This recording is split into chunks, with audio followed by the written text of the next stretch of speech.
This is the story of Esther. A story of courage. A story of risk. And a story of how one woman changed the future of her people. Let's begin. Our story takes place in ancient Persia.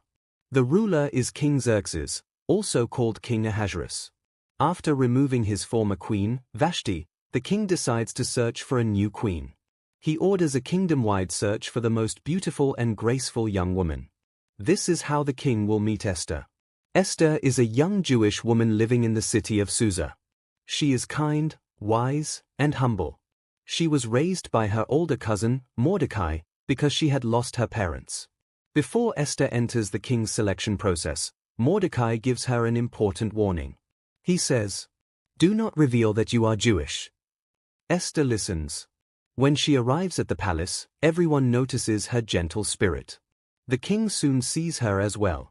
He chooses Esther to be the new queen of Persia. But the king does not know her true identity. Now we meet the antagonist of the story. His name is Haman.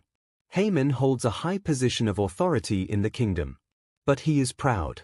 He expects everyone to bow down when he passes. Mordecai refuses to bow. He bows only to God. This fills Haman with anger. He decides not only to punish Mordecai, but to destroy all Jewish people in the empire. He convinces the king to sign a decree allowing their destruction. A date is set.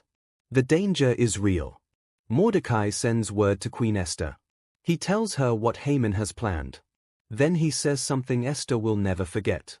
"Perhaps you were made queen for such a time as this." Esther knows what she must do.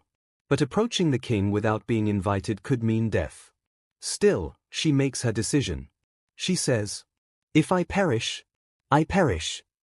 Esther dresses in her royal robes and approaches the king. The room grows quiet.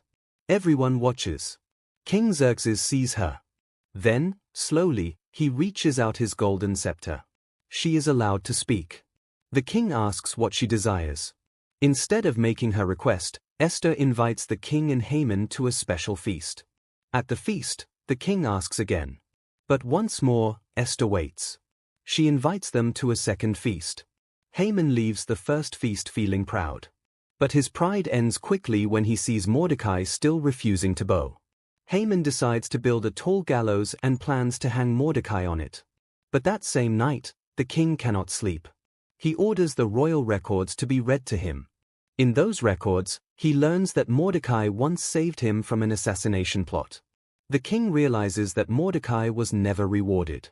The next morning, Haman enters the court. Before he can speak, the king asks him a question.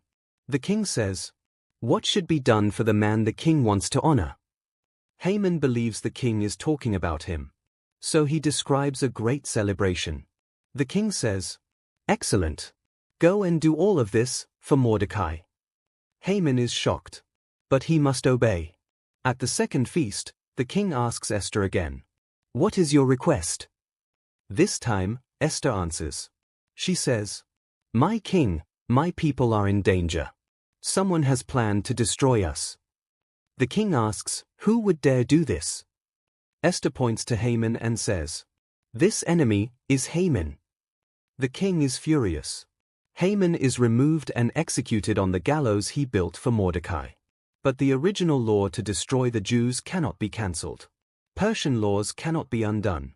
So Esther and Mordecai work with the king to write a new decree. This new decree allows the Jewish people to defend themselves. When the day of danger arrives, the Jews stand strong and win their freedom. Mordecai is given a high position of honor. And the Jewish people celebrate a new festival, called Purim, to remember the victory God gave them through Esther. This is the story of Esther. A story of courage. A story of purpose. A reminder that one person's bravery can change the world. If you enjoyed this story, make sure to like, subscribe, and let me know what story you want next.